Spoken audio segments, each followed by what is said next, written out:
The following is a production of DallasCowboys.com and the Dallas Cowboys Football Club. How about them Cowboys?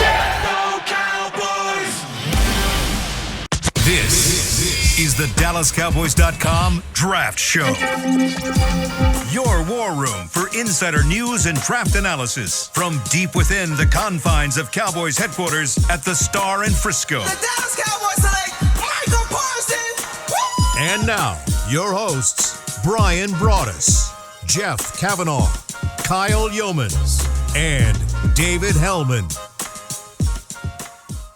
Voice man has lied to you today, and I'd like to apologize for that. Hi, I'm Jeff Cavanaugh, and that's Bryan Broaddus across the way. And we're all you got. But the good news is that we've already fought before the show started, so this one will be spicy. We kind of had a precursor to the precursor. This one will be a lot of fun. And it lines up. We got Twitter on the 20s coming up. We love Miller Lite. Liberty Tax is my favorite. And Yeah. Rowdy would love to be at your birthday party. WrestleMania is also a fan of yours as well. This is presented by Miller Lite, the only beer of the Cowboys. It's Miller time, as it always is. Yeah, I love Miller. I know you do. But anyway, that's not the point. I'm wearing the free gear today, as they all say. Yeah. So we got Jerry Jones talking for the first time in forever. Mm-hmm. And there's lots of things he talked about. I'll skip some of them and just go with the football ones. Where Jerry basically said, You're learning. Jerry basically said, yeah, we're taking an offensive lineman. So get ready for that. But he did add the caveat, unless there's a CeeDee Lamb / Micah Parsons type, which is the way you're supposed to think about the draft. So that's good. But I want to start this show with asking if a certain person qualifies as a CeeDee Lamb, Micah Parsons type. Because it's big on the internet now that Notre Dame safety Kyle Hamilton at his pro day, according to Dane Brugler, ran a 4.70 and a 4.74 in the 40-yard dash. And now it's become a thing where it's like, hey, that guy that was going to go in the top 5, not anymore. Maybe it's more top 10, top 15. Notre Dame safety Kyle Hamilton, does he qualify as a Micah Parsons, CeeDee Lamb, holy cow, this fell in my lap and I have to take him kind of guy if he's available at 24, Bryan? You asked that question knowing what I'm going to say. I know what you're going to say, yeah. You know what, though? 4.59 at the combine, right? We ran 4.59 at the combine. I believe so. I've got the sheets. Okay. I've got the sheets. Why are they not in front of me? Why aren't they not in front of you? I know, but I can look them up real quick. But I want to talk about this real quick about him. And you know what? This is what I said about him. And I said the rare height for the position. He's built like one of those old school safeties from back in my day. He did not run at the combine. Okay, he did not run at the combine. Okay, so, but I said this. I said he was. Take that back. Yeah, 4.59. Okay, see, so that's where I'm kind of thinking, okay, he ran 4.7 at his pro day in South Bend. So I'm thinking, why would he run again 4.59? Kind of a crazy thing, unless he felt like that he could have gotten a 4.52 or something like that. He's probably not going to get in the 4.48s or 4.45s or something like that. But the thing about it is, like, I kind of felt like, though, that when I was watching a player, I was watching really a guy, like a downhill player, a guy that's a wrap-up tackler in the open field. I know they play him in the slot. You and I got into discussion about that, about him playing slot. I don't think he could play slot, that kind of stuff. But they did play him there at Notre Dame. I mean, I think there's some things cover-wise, and if you do, you're right. If you watch the Cincinnati game, there were a couple of snaps where he got a little off balance in coverage, and he was fortunate that that ball didn't go his way. But I do love his toughness. I do love his versatility. I love the sure tackling ability. And this guy was a captain there at Notre Dame. I mean, so, like, I think his best trait is his ability to tackle. And so, and you said it, and rightfully so, is this Jaron Curse? Is this that type of player? And, I kind of felt like that if Jaron Curse – there's two players that we learned about last year. Jaron Curse can actually cover, which he never did, and Micah Parsons can rush the passer. Those are two things we learned last year on Dan Quinn's defense. I really like this kid, but I see your point about, do you already have this player on your roster? And, you got him signed up for 2 years now. But to me, Kyle Hamilton still is a first-round player because of the physicality, the length, and the size. And maybe that's because of my old school way of looking at these safeties. Yeah, so I admitted on the draft show like 2 months ago that I just had Kyle Hamilton as a placeholder in the first round because it wasn't going to matter because the entire world was like, hey, this guy's going in the top 10. And it was like, okay, cool. So I'll watch enough of him to have a general feel for him so I can talk about him, but he won't matter to the Cowboys. And I just kind of kept saying, I'm sure the whole world is right. I didn't necessarily see the top 10 player. And Cincinnati was the first game that I watched. And I was just like, okay. Like, there's plays where you go, ooh. Yeah. Like, I think one of them is he blitzes off the edge and he jumps and he bats a ball down that's like 11 feet in the air. And you're just like, oh, okay, that's fun. He should be playing for the Mavericks or something like that. And he's got a giant tackle radius. He looks like he runs well. Yeah. But I do wonder if he's a duplicate of what's already – like, he's a more – it's weird trying to choose the right words because he's a more explosive athlete than J-Ron Kearse while not being able to outrun J-Ron Kearse in a straight line. What's the one thing that we like about J-Ron Kearse the most? Tackling and playing down around the line of scrimmage. Well, the guy missed 3 tackles last year. 3 total. Yeah, that's what I'm saying. I mean, so now I think that's a player that, like Kyle Hamilton, whatever NFL team he goes to. Yeah. Now, this is one man's opinion. Yeah. I think you have to have a plan because I think if he's playing deep safety, free safety, a deep half, man in the slot, that he's toast. That's what I think about Kyle Hamilton. And it could be wrong. But I see a dude that if he's lined up in the slot and it's like, hey, he's going to cover that slot receiver. Like, okay, well, get the extra point block team ready because the slot fade's going for 6. Yeah. But he can run around, chase the ball, blitz, tackle. Yeah. There's a lot of good things. I just wonder if now we're going to see enough teams that are going to be like, oh. Well, which is weird because he ran faster at the combine. No one runs faster at the combine. You know what? No one. I know, but you know what your answer is going to be? My answer is like I'll tell you. Michigan safety Dax Hill.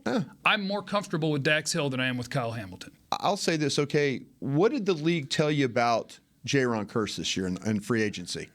That they still weren't interested in him. Yeah. He got $5 million a year. It's funny then that everybody seems to be interested in Kyle Hamilton, but they weren't interested in J-Ron Kearse, if you think they're the same guy.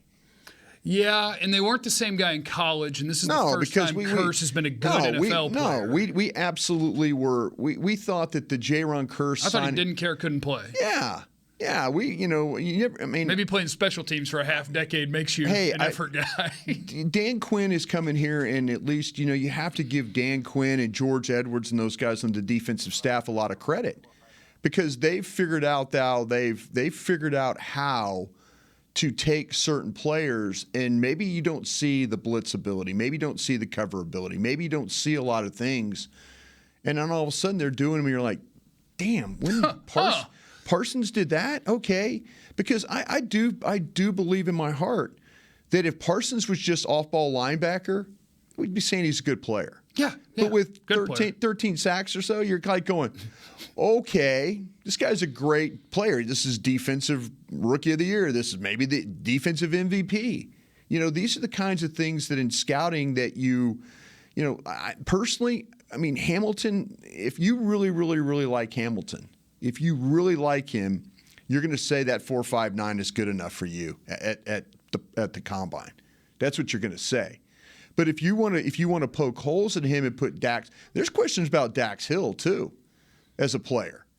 Maybe not as many as with the speed and stuff, but there's questions about him as a player. What are they? Would you like me to read my questions about Dax? Yeah, because he's.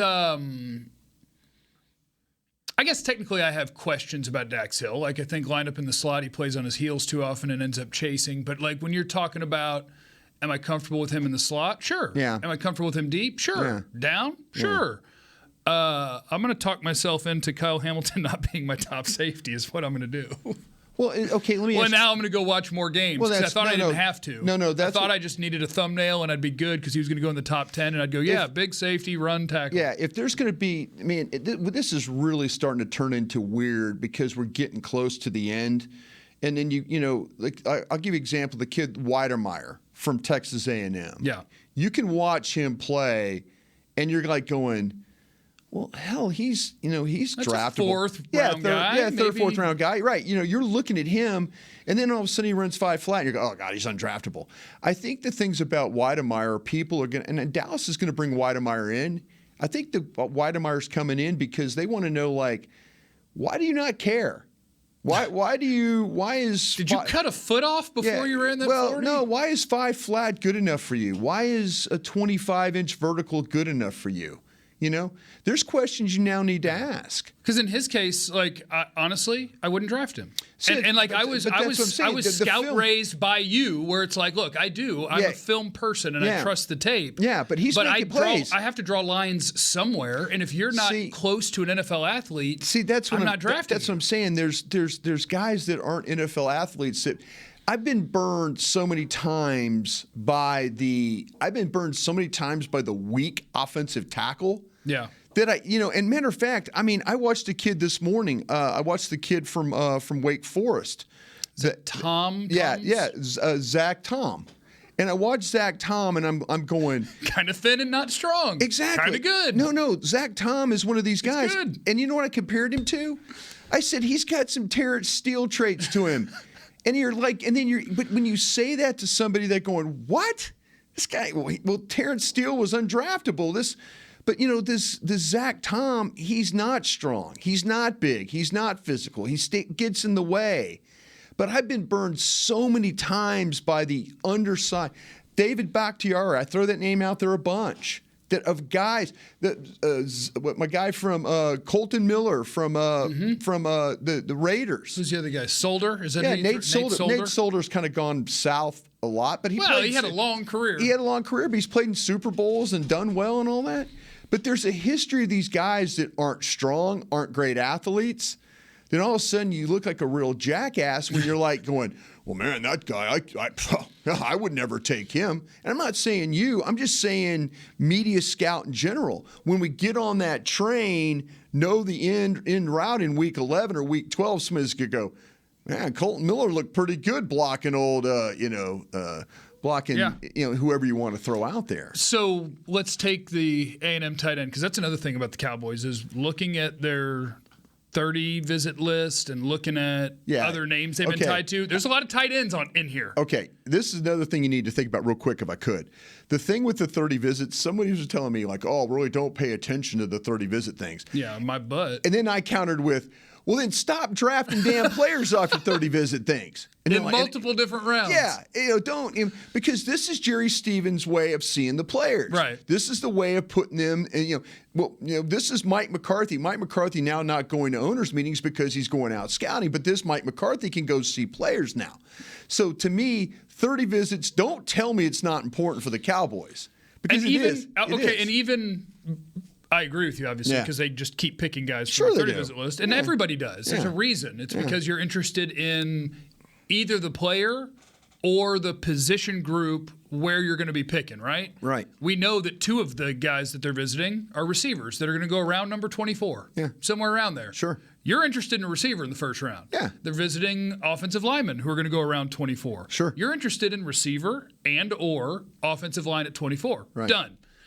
I know already that there are at least 2 tight ends on your 30 visit list, and I ain't heard a peep about a Dalton Schultz long-term deal. No. So I know that you're interested in picking a tight end. Yeah. Probably somewhere in the 3rd or 4th round. Jerry admitted it yesterday. Jerry admitted it that, he was looking for a tight end. I mean, I don't see any attention at all of signing Dalton Schultz. This is one of those things like you can't lose Dalton Schultz, you can't lose Amari Cooper all in one cycle. You have to at least have somebody there. I'm gonna spread this out a little bit. Well, and you've got an injury too. Jerry's talking about when Gallup is coming back. Oh, I'm hopeful for that opening day. Oh, okay. So you better get ready for a receiver and a tight end getting picked pretty early, Cowboy fan. Because right now your receiving core in week 1 would be CeeDee Lamb, James Washington, and Noah Brown. That's it. And I don't think you're taking the field that way. Nope. I don't believe that, not for a minute. Nope. Now, back to Weidermeyer, Texas A&M tight end.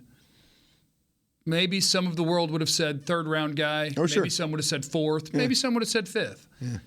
25-inch vertical, 5-second 40-yard dash. Sure. As a trust-the-tape crusty, did you move him at all? Where did you have him on tape, and do you still have him there? Third round. And you're leaving him there? Haven't moved him. You wouldn't even pop somebody above him in the same round? No. You're just saying, nope, he stays right there? No, I kind of feel like, to me, though, that unless somebody tells me something that when they visited with him that he's a terrible human being, that he really doesn't care. I've been burned by that too, because you and I, and when we've done this now together for 8 years, we only watch the tape. I'll never know if a guy cares unless it's on tape. I will never know. Paxton Lynch.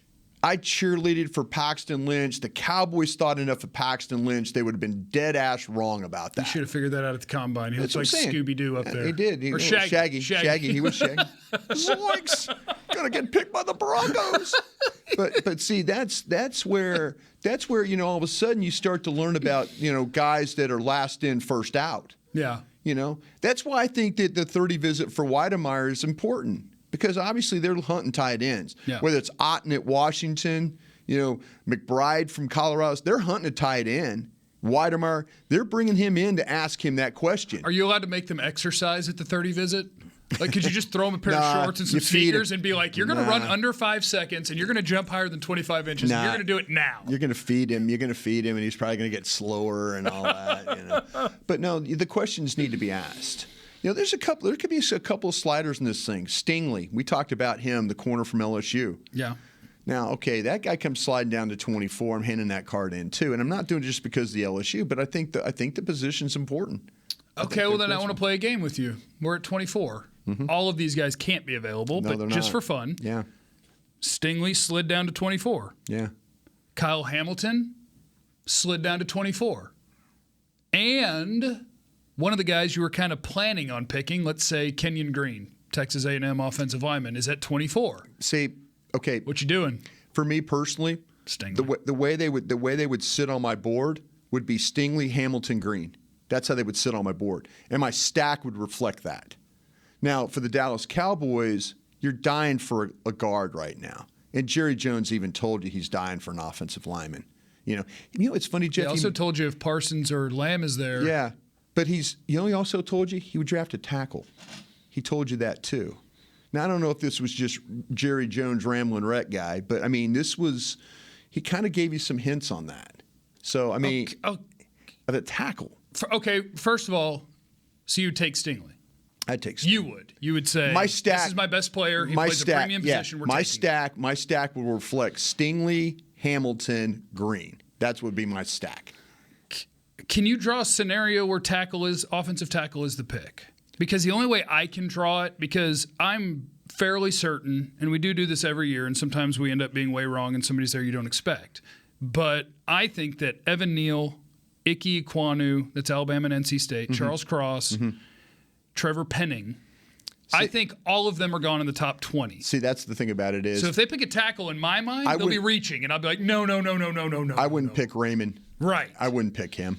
I would choose Green, Hamilton, I would choose anybody over Raymond. Would in that scenario would be my fourth guy. Now they might like him a lot better than you and I do. Yeah, for sure. But I don't have him. I mean, he's my fifth tackle, but I don't have him if there were others on the board in my stack, I kind of think I would go that route. They love them some position flex. And I wonder if that gives Kenyon Green an advantage. Like if the team thinks he can play tackle, like, hey, he'll be our left guard, and he's the heir apparent to Tyron Smith. Yeah. Then, which I think would probably. I think he's a better guard myself. Me too. I wonder if there's teams out there that think that a guy can. Because I think Trevor Penning at Northern Iowa, I think he's a tackle. Yeah. I think he could play guard. See, Flozell Adams played guard at that size. 6'7". Yeah. I mean that was. Penning already runs hunched over like he's blocking inside zone when he's just going to get a snack. Yeah. He's getting down. He's getting down there. He's a really good player. Nasty guy too. God, he's a nasty player. All right, it is the draft show presented by Miller Lite. Jeff Cavanaugh and Bryan Broaddus today, and coming up next, it'll be time for Twitter on the 20s right here on the draft show.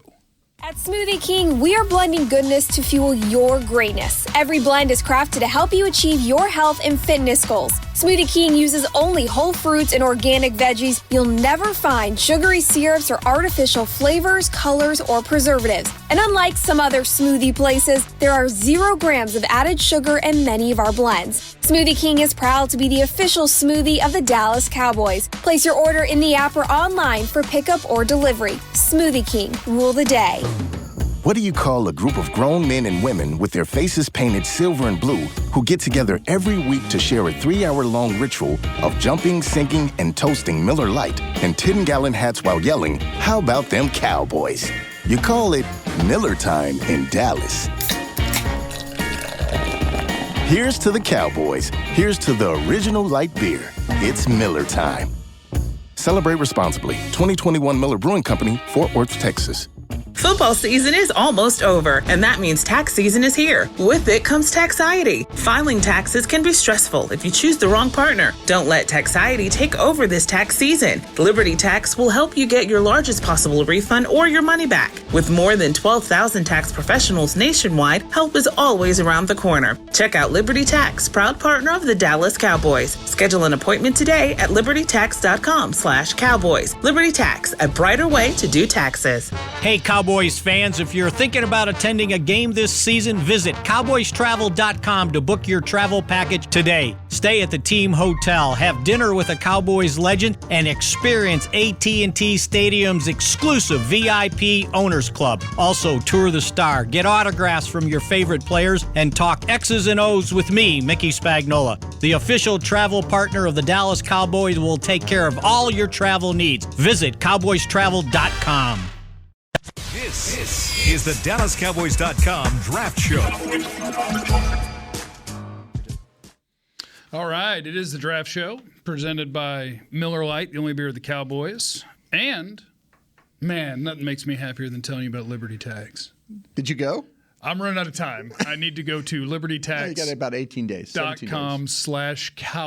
and schedule my appointment today because your boy has not done his taxes. And I'm going to owe money. So I don't know what that means. Like, do they come to the house? I'm not going to find out because I'm going to go to Liberty Tax and I'm going to get that all taken care of. Liberty Tax would probably tell you if you need to leave the country anytime soon. I don't know if that's the sort of advice they'd offer. I think they'd more so be like, hey, sit down, let's do your taxes. Not necessarily life advice. Jeff, look, Jeff, this one's not looking good. You need to think about leaving, Jeff. What's your bank account look like? You're in trouble. Yeah, Payment plan or run? Run. Make exactly. your choice. Yeah. Okay, and now it is time for this. Twitter on the 20. I like my guy at TyWag1 who says, any Boise State prospects worth drafting? And I don't know if that's because this guy went to Boise or if he just knows that the Cowboys used to have a huge affinity for Boise State. Khalil Shakir, wide receiver. Absolutely. They've got a guy that's top of my head. I've got to be missing one. Boise's usually got more than one NFL prospect. I know the one that I've looked at here so far has been Shakir. I'll tell you what, man, that's a super, super fun player to study there. And, you know, it's funny, these programs have a little bit of a run of developing receivers. But this guy, when you watch him play at 6 foot, 197 pounds, I think he's the perfect height and weight for a wide receiver because he's impressive with the run after the catch stuff.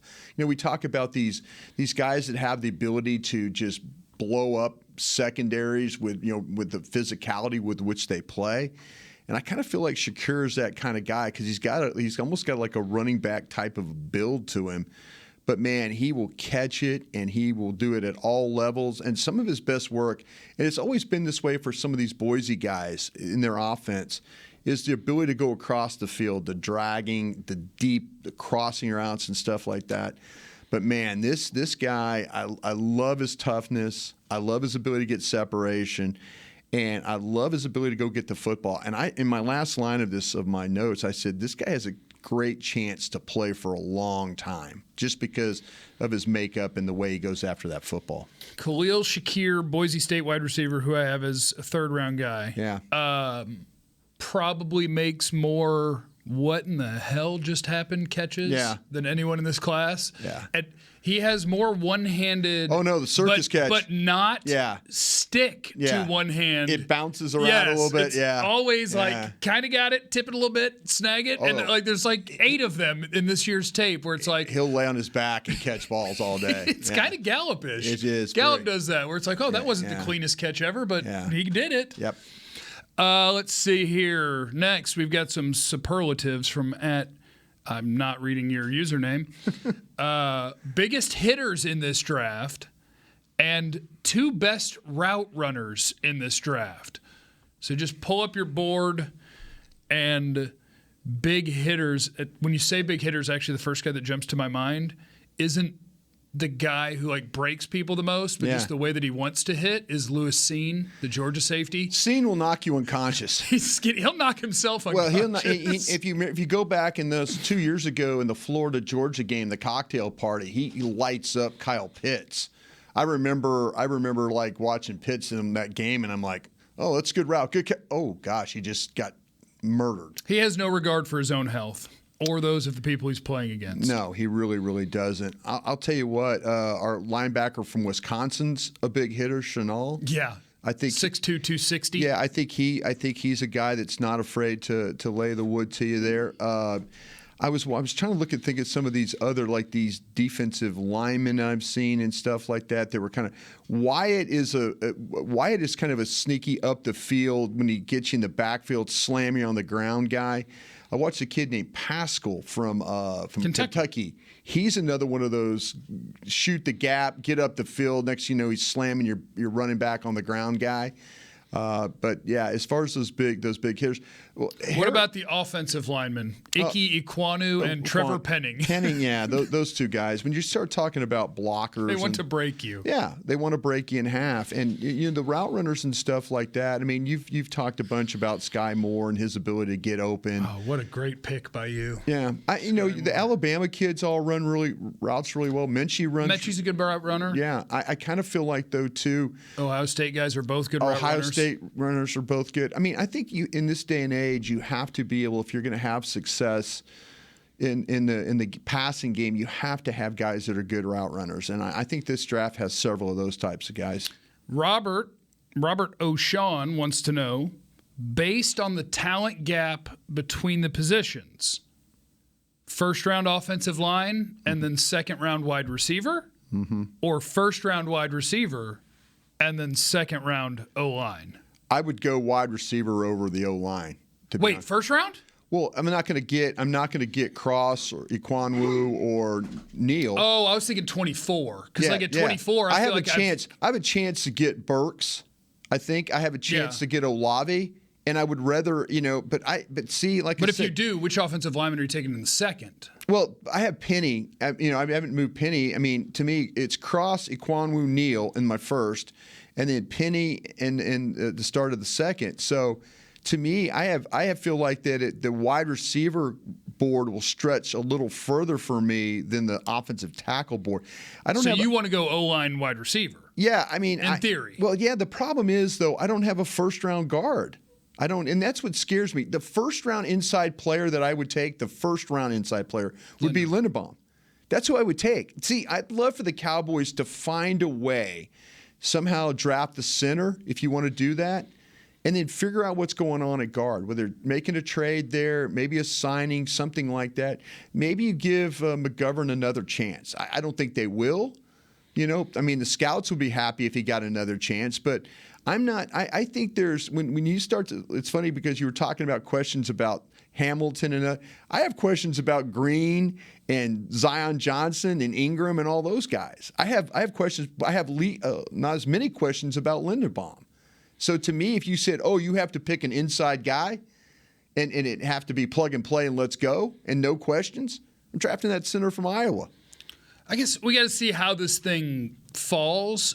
But my gut is, if you told me you want an offensive lineman and a wide receiver, my preference would be I want to get one of Linderbaum, Zion Johnson, Kenyon Green. Yeah.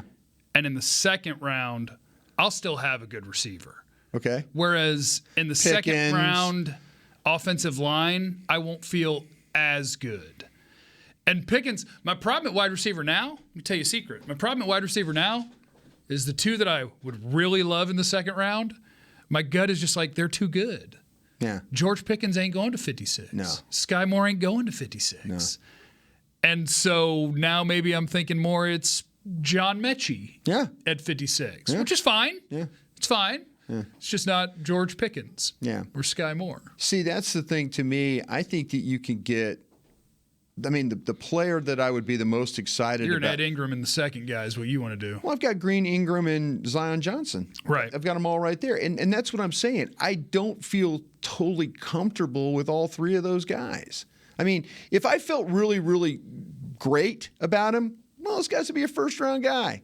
But they're not. So, I mean, the only interior offensive lineman I have in the first round is Linderbaum. Which wide receiver, if they took one at 24, would you hope is available? Burks or Olave. Okay. And very different, too. Like, they're very different. Sure. Either one, I mean, I think I'd be fine with because I don't – okay, but let me ask you this. I have Jameson Williams as a first-round player. But, I mean, maybe Jameson Williams, do you think he's here at 24 because of the injury? I think we're playing a math game because I'd have to think about it. Like, how many wide receivers do you think go in the first 23?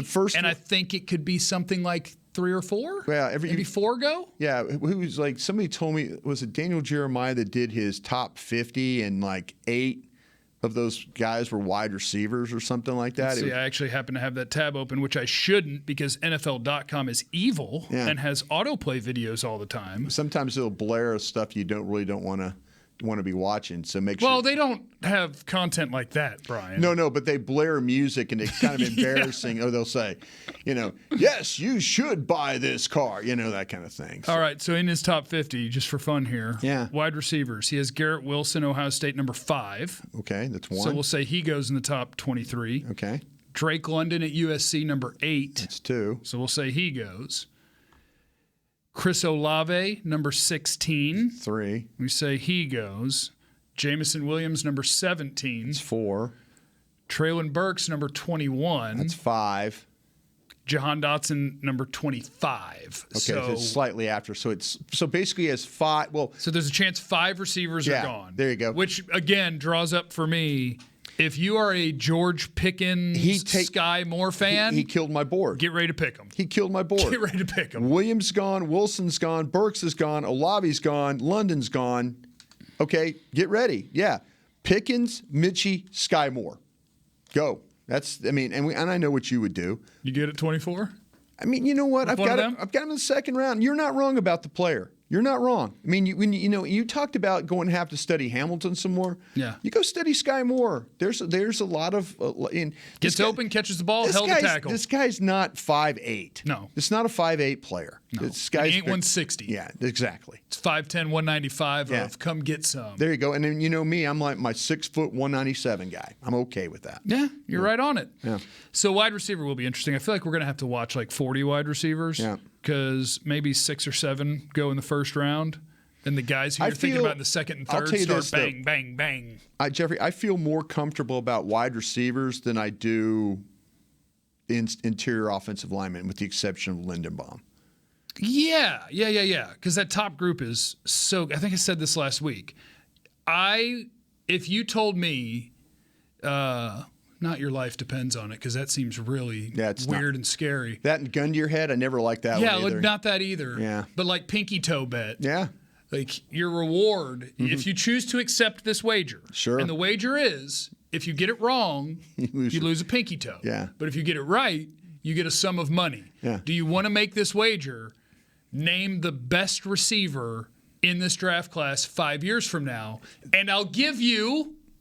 How many guesses would you need to make that wager? Because I need 7. Yeah. I think there's 7 guys who could end up being the best receiver in this class. Yeah. And maybe I'm going to miss even with that. Because I'm going to leave out Alec Pierce. I'm going to leave out Jalen Tolbert at South Alabama. I'm going to leave out Jahan Dotson at Penn State. Sure. Because Watson is a good player. I got 7 receivers in this class that I really, really, really like. And that is Garrett Wilson, Sky Moore, Traylon Burks, Drake London, Jameson Williams, Chris Olave, George Pickens. Pickens is my sneaky one. Yeah. Why he isn't talked about with the other guys, I don't know. There's a couple of players in this draft that I don't think anybody's really talking about very much. And I think Pickens is the one that... And whichever one goes to Rodgers and whichever one goes to Mahomes, you're going to wish you talked about You him. wish you talked about. And, you know, when Chris Olave makes his 103rd catch of the year with Rodgers. Kansas City's taken a Georgia wide receiver before. Then they take McCole Hartman. Yeah. It's my favorite thing of this draft that's not Cowboy related. Is which of these guys is going to Green Bay and which of these guys is going to Kansas City? And whoever because they're going bonkers. Trust me, I lived 5 years of my life in Green Bay. That guy throwing you the ball, you'll be in the Hall of Fame before you know it. Put Sky Moore in the slot with Pat Mahomes and get ready for 120 catches. No kidding. Put one of these outside guys with Aaron Rodgers. Give me a route runner with Rodgers. Give me it'd need to be Olave or Sky. Give me Jameson Williams with Pat Mahomes. Yeah. You want to throw the ball real far? Jeez. Get ready, because this stuff is going to happen. Yep. Travis wanted to know, who is the Micah Parsons of this year's draft? Someone who you could draft and everyone's like, okay, I guess that works. Then he shows us something we didn't see on tape and is way better than expected. It's such a hard question. So you just have to stare at the board and wait for something to come to you. Like, which guy do you watch and you're like, yeah, I'd be okay with that pick. And then maybe it turns out that he's a freaking stud. Jermaine Johnson's that guy for me. Florida State edge. Yeah, I think he's a good player, and I think people are giving him credit, but they're talking about Thibodeau, Hutchinson, Walker. Jane was on Walker from Georgia for a long time, Karlaftis. But Jermaine Johnson, to me, when you watch him play, there's some people that probably are like, man, he's okay. He's okay. Wait, Georgia transfer, right? You know, Florida State, not very good team. Oh, he's okay. And then he gets in the league and just tears this thing up with some of his pass rush ability. I'm trying to think about guys. Mafi's another guy from Minnesota. Gosh, man, the pass rush group has like 5 of them. I know. That's because like you get out of the first round and tell me if you have a strong preference on these guys. Ebiketie at Penn State. Yeah. Mafe at Minnesota. Second round, I have Ebiketie at. I have him in the third. I can't figure him out. Well, they're all. I think that's what this edge class is. When you get outside of the guys who you're like, okay, I get it. Can play the run. Can rush the passer. Productive at a big school. Like you've got your 5 or 6 guy group. Then you come down to the next one and you're like, man, I'm really kind of picking on potential here. I'll give you another one. Fortner for the center from Kentucky. I think that he's going to be a really, really good pro. And I know people are probably not talking. Everybody's talking about Parham and, you know, and Linderbaum and guys like that. I think that Kentucky center's got a chance to be really, really good. I think if you're going to throw out a random offensive lineman, I could throw out, I think Jamari Sawyer, the Georgia left tackle, could be a really good NFL guard. And Lucas, the Washington State offensive tackle, I have as a second-round guy. Yeah, there you go. That dude's a 4-year starter that has he has like 3,000 college pass pro reps. And boy, it's clean. They don't really run block at Washington State. 2-point stance and just pass block all day. And when we're running the ball, just come out of your pass block stance and try your best and see if you can push a guy. I mean, people are talking about could Muma be a guy that Chad Muma could be a stud. That people are small school guy, but unlike a lot of linebackers in this class, like I think he's maybe as good moving backward as he is forward, and that's what I'm looking for in linebackers. Yeah, I'm not necessarily looking for just run forward and thump. Yeah, but what do you do in coverage? How comfortable are you with it? How agile are you? And Chad Muma, the only thing that stops me from having him as like a top 40 player is where he played. Yeah, I haven't seen. Don't let that quarterback that you didn't like very much went to school there too. Yeah, now, if he played quarterback, I would put him higher. I understand. But like a linebacker at that level of competition, I know. but he does everything. I'm just totally busting. He does everything. Let me tell you, I'll give you a guy that it's hard to find tape on him. Joshua Williams from Fayetteville State is a cornerback that's 6'4", 195 pounds. And it's one of those things I always ask myself this question. Why is Joshua Williams at 6'4", 195 playing at Fayetteville State? 6'4" corners are weird, man. Yeah, it is weird. It's very weird. Weird people trip me out in the NFL. It's weird. And you know what? I mean, this guy. Tall people. Yeah, he's tall, but he moves exceptionally well. And I was lucky to somehow, some way, hook or crook some like a game. Yeah, on you're working a side hustle somewhere. I'm trying. Getting extra tape. I'm trying. I'm trying. Mm-hmm. But it doesn't always work. Trust me on that. But I did. Someone told me about him. And so this guy, just keep an eye. Joshua Williams, 6'4", 195 from Fayetteville State. He was in the Senior Bowl, too. You can go back and watch him in the Senior Bowl drills and stuff like that. Ooh, that I do have access to. Yeah, there you go. That'd be the best. That would be the best thing I would recommend, Jeff, that you do. Go take a look at that. In the vein of Muma, I got to throw out Cole Strange. My only knock on Cole Strange is he's blocking me and you. I know. It's my only knock. But you're watching him run block and finish, and pass pro looks easy. It's just he's at Chattanooga. I know. And so it's like I don't have a reference point. He was competitive at the Senior Bowl. Yeah. Are you going to put a ton of stock into that or just say, hey, good job? Like if the Cowboys drafted Cole Strange in the 3rd round to come compete at left guard, I'd be fine with that. It's just Chattanooga tape. He's blocking me all the time. And he's kicking my butt. Yeah. He's kicking my butt. You can't. They did play Kentucky, so you can kind of. Yeah, and he held his own at Kentucky. Yeah. The thing about him is, again, here's one of my references. I said kind of a throwback old school player, and he doesn't wear any gloves or pads on his hands. He just kind of is barehanded there the way he plays. No defensive lineman at Kentucky looked like a better player than Cole Strange. Yeah. The thing about it is, man, I mean, this guy looks like a really good foot athlete on tape because you never see him on the ground. He was only on the ground when he was on top of his guy. And there was a lot of times like East Tennessee State, he was pinning his guy pretty well right there. But this guy does a super job of finishing those blocks. The movement skill's not as clean as it always when he's pulling and stuff or redirect. And I thought there was a little struggle there when he had to turn and adjust. But, man, once he gets his guy going, he could just play through it. And I thought he had a good pass set and balance and body control in some of those things when you're talking about pass blocking. But the pulling stuff looked a little clunky. Or the run blocking when getting in space looked a little clunky for him. So, let's see. The Senior Bowl is another one of those great things you go back and watch him play against better competition. One more segment to go on today's edition of the Draft Show here on Cowboys.com. And when we come back, we'll have a segment I call Twitter on the 40s here on the Draft Show.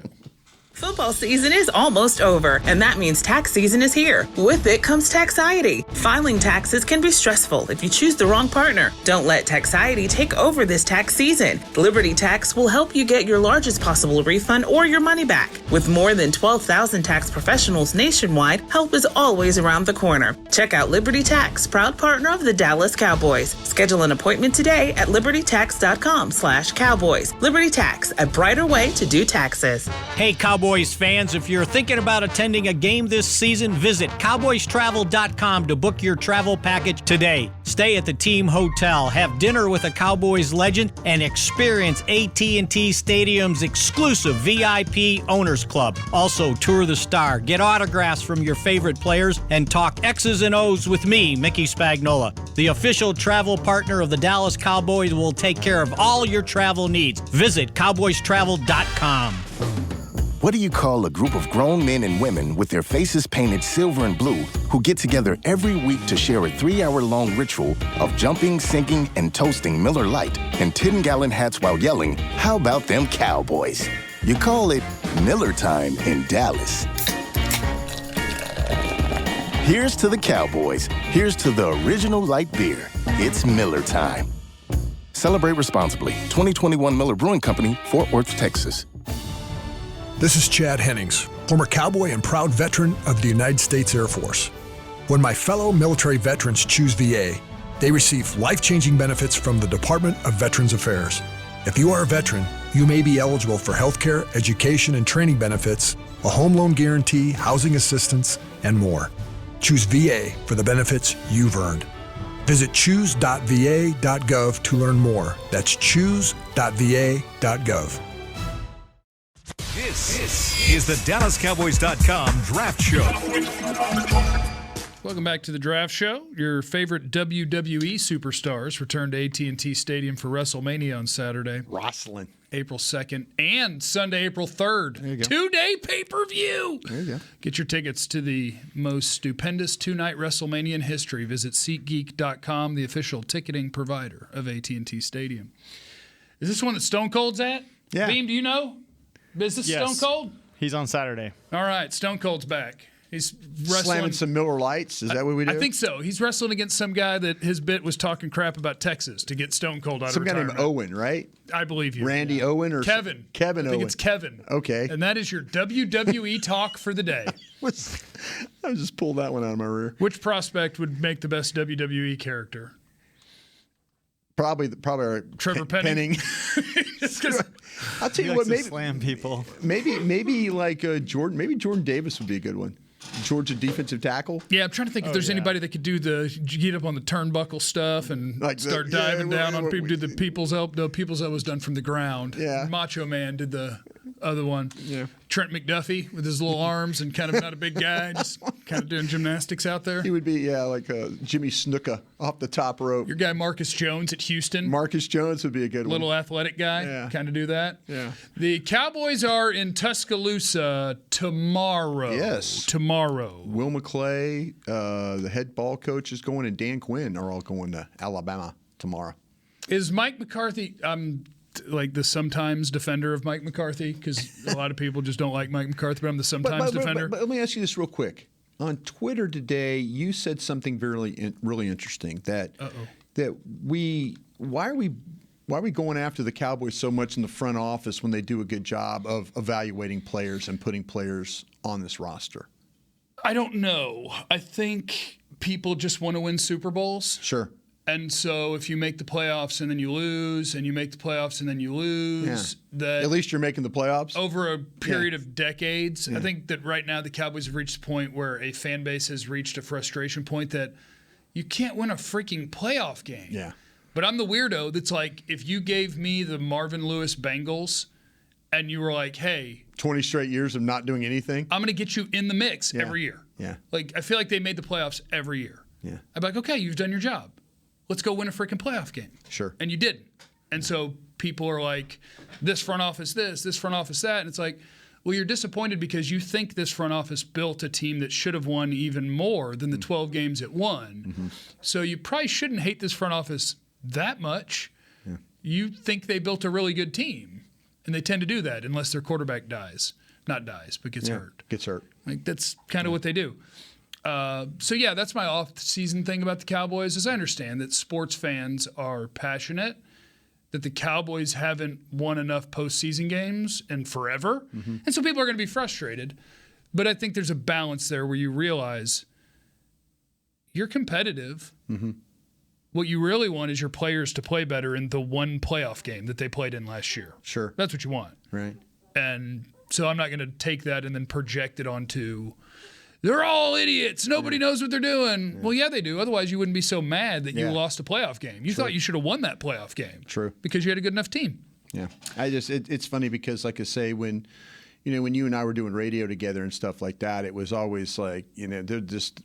I think the fans are even lining up more now. I think they're really, the frustration level is high, but that's what I'll be your sunshine. They call me Positive Jeff. Positive. It's always been my nickname. And also too, something came out of that Mike McCarthy meeting with the media this morning too. He talked about that Will McClay mentioned, and I've said this before in the times you and I have worked together on the draft, traditionally had like 150 to 160 draftable names. And we put way too many guys on our boards. No, now that I'm doing it how I want to do it is what I'm doing.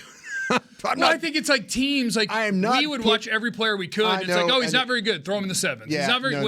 What you need to do is say, make a note that you watched him. Put him off the side. He's not on there. He's not on my board, and that's exactly right. So you get the 150, the 160 names.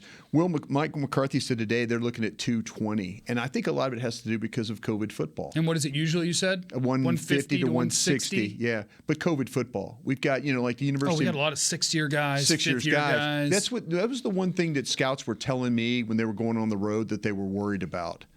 That all of a sudden they're going to have to look at about 150 more players than they've had before, because of all the guys taking that extra 6th year. You got to figure out where to put this 26-year-old. Yeah, like that offensive tackle. Oh, yeah, he's good. He's 26. Offensive tackle from Minnesota. He's blocking kids. Yeah, but that's it's funny that now they're working on a board this year. It's going to be probably 220 names. I'm not having 220 names on my board. I'm sorry, that's not. I'm not either. I'll get to about 130, 140, and I'm going to move on with my day. There's a lot of talent. Shocking, I know, in Tuscaloosa to work through. So it'll be interesting to see what comes out of there, where it's like, here's Dan Quinn working with, here's Mike McCarthy watching Jameson Williams. Yeah. Well, I guess he may not do anything. No, probably not. Him and Minchie both are kind of struggling a little bit with the injuries and things like that. I think that, to me, this is more about Mike going in there and having a feeling about those defensive tackles, having it about the linebacker as well. I think that's a couple of spots that I would look at for sure, going in there and making sure we had those guys covered up. Justin wanted to know, is Justin Ross in consideration for you on day 2 or day 3? And that is, I admit, a guy that I am somehow lacking and haven't watched yet at wide receiver. I've got him. I know as a freshman he was a stud. Yeah, absolutely. And this is a guy that actually hurt his neck and missed time. I mean, he's 6'4", he's 205 pounds. He's that tall, thin build. I don't think he has great time speed, but the initial quickness and get off and stuff is going to be really, really, really good. The coaches do try and get him the ball in space and let him go. He can make things happen with the ball in his hands. He's going to find ways to make plays. He can be a hard guy to knock off his feet, even being like that tall, thin build. And I've seen these defenders take shots at him, Jeff, and he manages to stay upright. And, the hands to snatch the ball, the body control, the balance, the adjust to get the feet down in tight spaces, go high in order to get it. He had a reception in the Syracuse game where it was amazing how high he was able to get up to get that ball. So you talk about high point in the football. I think the concentration, but there's going to be questions about him because he missed the entire 2020 season with a neck injury. So, he came back and played, and necks aren't fun. Yeah, and the team wasn't up to Clemson standards and the quarterback wasn't up to Clemson standards. But he's been super productive, but that neck is something that people are definitely going to have to check out. Here's a Twitter handle I can relate to, @LostAThought. Yeah. Lost a Thought. With Jerry telegraphing the team's supposed draft strategy, do you think another team could jump us for a player like Zion Johnson or Kenyon Green? And this is another one of my positive Jeff here. I'm going to hit you with some positive Jeff real quick. Because I see this a lot, where it's like, teams knew you were going to cut Amari Cooper, or you would have got more. Yeah. If Amari Cooper was Tyreek Hill, you would have got a Tyreek Hill haul for him. Sure. He's not. You didn't. Yeah. Green Bay today, I don't remember if it was head coach or GM, was like, we honestly, what we really need is a legitimate deep threat that can take the top off. Yeah. Every team is going to talk about what they're going to do. Mm-hmm. And unless an NFL team is completely incompetent, you already know what other teams want to do. Yeah. They're not – teams know you need a left guard. Jerry saying it is not going to make somebody go, you know what, matter of fact, he's right. They need a left guard? Well, let's jump them for the left guard. If they were going to jump you for the left guard, they're already talking about it. Yeah. They're not waiting for Jerry Jones to announce your plans. You want to have some fun? That was your job. Your job was to know what teams were going to do. You want to have some fun? Go back on Google and look at my 1998 talk to the Philadelphia media about that draft. You guys know what we need. Exactly. It's not a secret. That's exactly right. That's we the know. Truth. That's the truth. You do know. You do know. These fans aren't stupid. They watch enough games, and that's what pro departments are for. That's what, when I was my job with the Cowboys in 2005 when we were trying to draft Marcus Spears. And your job was to get yelled at by Bill Parcells. Bill Parcells, he yelled at me. He goes, I told him, I said, hey, Cincinnati, Minnesota, they're going to take defensive ends. He goes, why in the hell would you say that? And I go, because the owner asked me to say that. It's my job. It's my job. And he goes, and then sure enough, Erasmus James and David Pollock went off the board. Boom, boom. But they didn't take Marcus Spears. Oh, okay, so that was probably just him still being mad that he didn't get Sean Merriman. No. And that he had to take DeMarcus Ware. But see, it was the same year, right? No, yeah. He was happy that we had the 20th pick to get Spears. But before us at 18 and 19, we're two defensive ends. And so, like I say, that's your job. Jerry and others don't. It's not a secret. It's just not. I mean, teams could look. Team needs. Yeah. I could Google this and I could get it from 8 different websites, and they'll all agree on what the needs are because we know the NFL. Yeah. Okay. Well, let's talk about the Cowboys' 17, 18 games this season. Left guard seemed to be a problem spot. You can tell that in 18 games. Oh, Amari Cooper's gone. They might be short a wide receiver. Yeah. Oh, and another guy's got a hurt knee. Maybe they could use. Wait a minute. They signed their tight end for 1 year. And their other one is probably going to retire? Yeah, exactly. Teams know, and they're going to, will teams actively try to jump you for a position they want? Sure. Yeah. Not because of what Jerry said. Well, no, because they know what you want, and if they want it too, they know they got to go get it. And you got to be smart to know what teams behind you. That's what I'm saying. You got to know what teams potentially could jump you. You got to know going in the teams that are aggressive at trading up. New Orleans Saints. You do not want the New Orleans Saints behind you when Sean Payton was there. Sean Payton will come flying all the way up the board. John Dorsey back in the day with Andy Reid in Kansas City. Look what they did for Pat Mahomes. Come flying up the board. There's some teams are going to come. You got to be alert, and you got to know what their needs are. Well, hey, by the way, we're at pick 24. Oh, at pick 30, this team has a need of a guard. We have to be worried about somebody else coming up the board on us. I would like to thank Jaquiski Tartt of San Francisco for dropping that interception so that the Rams could move on and then go win the Super Bowl. Yeah. Because the Rams, I don't give a half a hoot about my first-round picks, second-round picks, or whatever. Sure. It's like it's permeating now, and I think that frustrates Cowboy fans too because you're watching other teams who are like, fine, here's all my ones. Give me Tyreek Hill. Fine, here, give me Devontae Adams. Here, give me Russell Wilson.